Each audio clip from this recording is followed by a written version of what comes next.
Hi everyone, my name is Stephen Kilger and I'm the managing editor of Feed and Grain magazine and the host of the Feed and Grain podcast.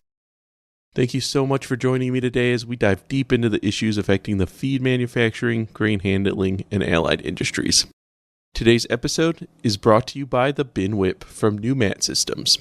The powerful dual impact Bin Whip removes the toughest buildup and blockages from industrial storage silos without hazardous silo entry.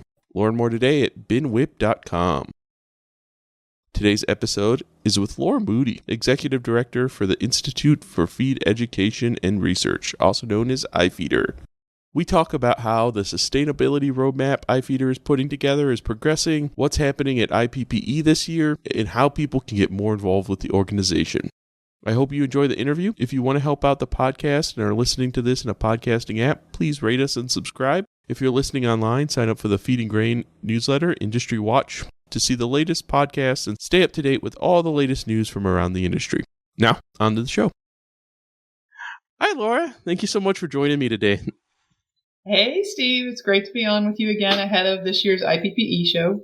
Yeah, it's always great to have you back. I think you're one of our most frequent guests. I always enjoy talking to you. For anyone who doesn't know you, can you tell us a little more about yourself and what you do at IFEEDER? Sure, Steve. I am the Executive Director for the Institute for Feed Education and Research, otherwise known as IFEEDER. And IFEEDER is the research and education foundation that supports the American Feed Industry Association. I came to IFEEDER almost 3 years ago now, and it's been a lot of fun getting to know the industry. I previously worked in the fertilizer industry and on manure management efforts in the university setting. So it's been great to learn a new industry and to work on behalf of the American Feed Industry Association. So that's great. I saw that IFEEDER recently launched a new website. Can you tell me a little bit about it? Why'd you guys decide to redesign, and what are some of the features that visitors can expect when they go on there? IFEEDER has realized that there's a lot more we could be doing to increase our brand awareness and get people to notice and see what it is that IFEEDER is doing to support the feed industry. And so as part of our communications plan, last year we took on updating the website, and we did that with input from a variety of different stakeholders and industry members. And so for us, we built the new website to be a resource for stakeholders up and down the animal food value chain who are interested in learning more about the animal feed industry's sustainability effort. We hope that the new website will provide potential collaborators and donors with deeper visibility into our education and research efforts so that they may choose to opt to support some of our ongoing research initiatives. So we have a real significant opportunity for additional industry members and other stakeholders to contribute to the work that IFEEDER is doing. We are, after all, a 501c3, and we are reliant on contributions from our stakeholders. And so this website gives us a way for them to have more visibility of what we're doing, to see the types of projects that we're doing. They can more easily navigate around the website. It's mobile friendly. And then also it now has some new features where there's like very clear places for folks to go and see what types of projects we have underway, find the conclusions and outcomes of those projects, new resources, as well as being able to search some of our archived news releases and newsletters for a variety of great articles that they might be interested in. Well, that all sounds great. I've been involved in, I think, 3 website redesigns at Feed and Grain. And they're always a lot more work than everyone thinks they're going to be. So it's a big accomplishment. Well, appreciate the shout out on it. And it really was a full team effort. We had a lot of input and a lot of engagement from the AFIA team on putting that website together. Yeah, it takes a village. But here's the big news. As we talked about, we said a little bit at the beginning of this, IPPE is almost here. And that's always a huge moment for IFEEDER, for us, for the industry in general. And I saw that you're going to show some new resources from the Animal Feed Industry Sustainability Toolkit. Man, that's a mouthful, isn't it? You can just call it the Sustainability Toolkit. From the Sustainability Tool at IPPE this year. This is now, your 3rd year kind of working on this sustainability roadmap and sustainability in the animal feed industry in general. Can you elaborate a little bit more on these new resources and kind of just the project overall, if you wouldn't mind saying a few things about it? Yeah, so, when I first came to IFEEDER, we knew we wanted to focus on sustainability to support the industry, both with research and with educational resources they could utilize. We first developed a sustainability roadmap, which really laid out the areas of work that needed to be pursued to be able to support the industry. And that guides the work that IFEEDER does in the sustainability space. Along with that, last year, we launched the Animal Feed Industry Sustainability Toolkit, which was a compilation of resources that industry members could use to either start their journeys in the sustainability space, understand more background or trends about what was happening in sustainability, or even if they're already down the sustainability path, give them more resources and guidance and insights into their decision making. Well, we always knew that was kind of version 1.0. So this spring, we'll be launching version 2.0 of the toolkit. That's at least how I think about it in my mind. And so we've got a couple of resources that we're going to preview at IPPE. One of those I'm really excited about. It is a set of materials that we developed in partnership with Iowa State University. And so in our initial work, we identified 16 issue areas relative to people, planet, and governance that were determined to be important to both the animal food industry as well as our stakeholders, which really by that I mean our customers and their customers. Within that, it's important for folks to realize that greenhouse gas emissions and carbon and climate, while that gets a lot of focus when people talk about sustainability, there's so many other elements to sustainability to talk about, like human capital or worker safety or feed safety or water or energy use. And so we wanted to provide a resource that our industry could use to understand what all those other issue areas are that are relevant to sustainability for the feed industry.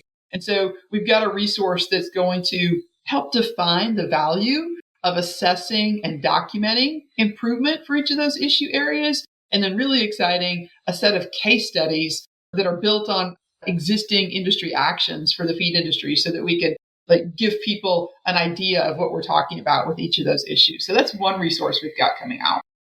A second resource is going to provide insight into a pathway for quantifying the impact of feed-driven performance improvements on reducing the footprint of animal and dairy production. So when we think about rations, there are a lot of innovations that are happening in the animal ration space. That continues. It has been taking place. The development of those innovations has taken place over time, and it's going to continue to take place for the foreseeable future. And so within that, we know that ration innovation has the ability to support the sustainability goals of our customers and our stakeholders. In other words, ration and feed ingredients are a solution to some of the sustainability goals and targets that our customers and their customers are setting.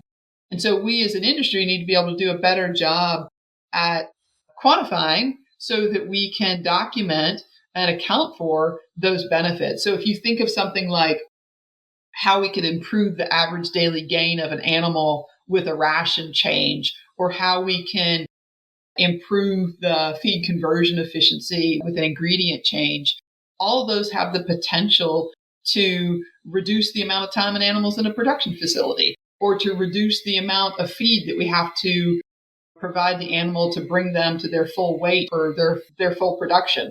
And so those types of improvements translate to reduced energy in the house, or reduced water in the house, or reduced carbon footprint because we're not feeding as much grain. So those things are quantifiable. And our resource that we're creating is the start of mapping that out. So it's going to provide some insights into what a methodology could look like. And then over time, we'll build on and refine that methodology so that we can then move towards a calculator that we can have as an industry for that type of thing. So those are two resources I'll be talking about and take a deeper dive even into at IPPE next week. Really important topics. Are those kind of the key strategies, innovations that IFEEDER is advocating for in the industry? What do you see as, I don't want to call it the low-hanging fruit because it's all very hard to do, but like some of the key points where you think the animal feed industry can really improve on sustainability? All of this stems, IFEEDER strategy in the space stems from our sustainability roadmap and work that we did with the Feed System Sustainability Summit and other collaborators to really think about where we can, as an industry, make change in the environmental footprint of animal production. And so we have different areas that we can focus on to do that, from the feedstuff production side to ration innovation to circularity, which we haven't even talked about yet, and responsible sourcing.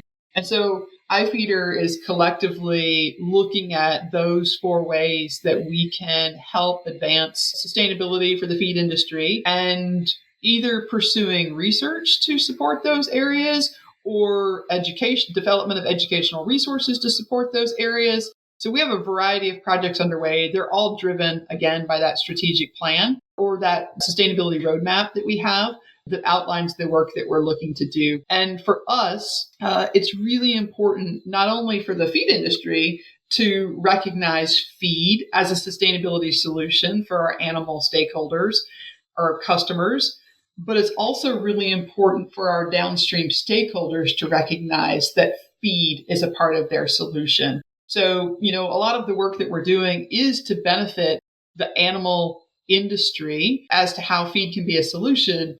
But equally important is our ability to engage those downstream stakeholders like a Nestle or a McDonald's or a Starbucks, so that they understand when they've got their own goals that are set and have a linkage to feed because it's a big piece of their supply chain, that feed ingredients themselves, we have a place at the table to be able to help them. And so it's important for us to be able to quantify that. So I would say the biggest piece of our strategy is really the ability to be able to show how feed can be a solution in those sustainability efforts that many of our customers and stakeholders have. Excellent. Those all sound great. And you mentioned you're going to be speaking at IPPE. What are some of the sessions that IFEEDER is going to be involved with at IPPE this year, or anything that you're just particularly excited about? Yeah, we've got several options where I will be on the agenda on behalf of IFEEDER. One of them, the first starting out of the gate on Tuesday morning,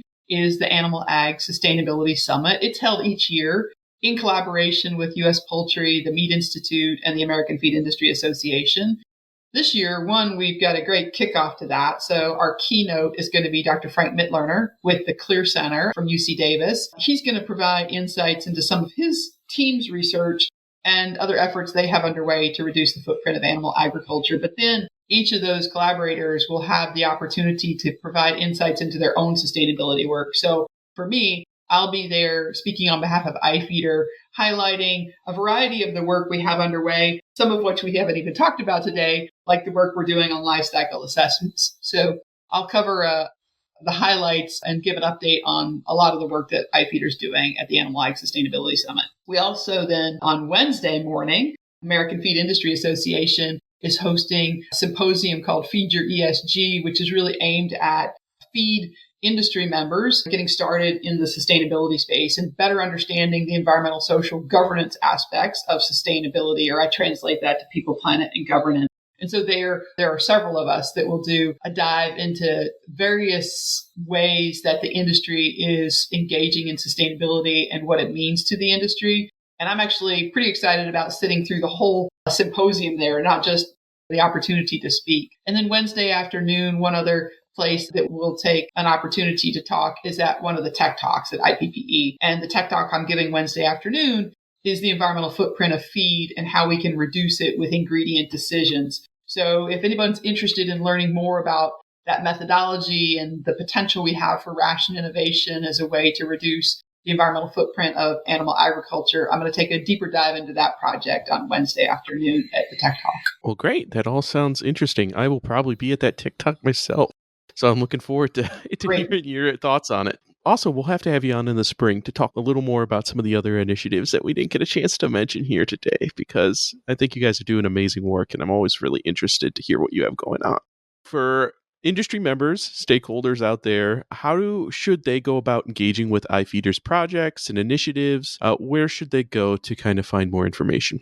Yeah, well, taking us right back to the top of the conversation, the new website is ifeeder.org. And on the website, they can check out the various different projects that we have underway. And if you want to stay more updated on what iFeeder's got going on, we have a monthly newsletter. There's a way to sign up for that newsletter. If you want to see if the newsletter's of interest, go look through some of the past archives at the types of material we share in those newsletters.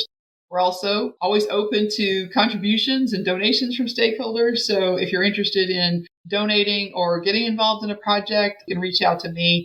You can contact me through the iFeeder website. And yeah, the ifeeder.org website is a great place to go for any of that information. Excellent. And I would encourage anyone in the industry to get involved because, you're doing important work and we need more people looking out for the advancement of sustainability in our industry because it's hard to do it all yourself. Thank you so much for talking to me today. I'm really looking forward to IPPE next week and seeing you there. Thanks. Look forward to seeing you next week, Stephen. Thank you so much, Laura, and thank you for listening. Until next time, stay safe.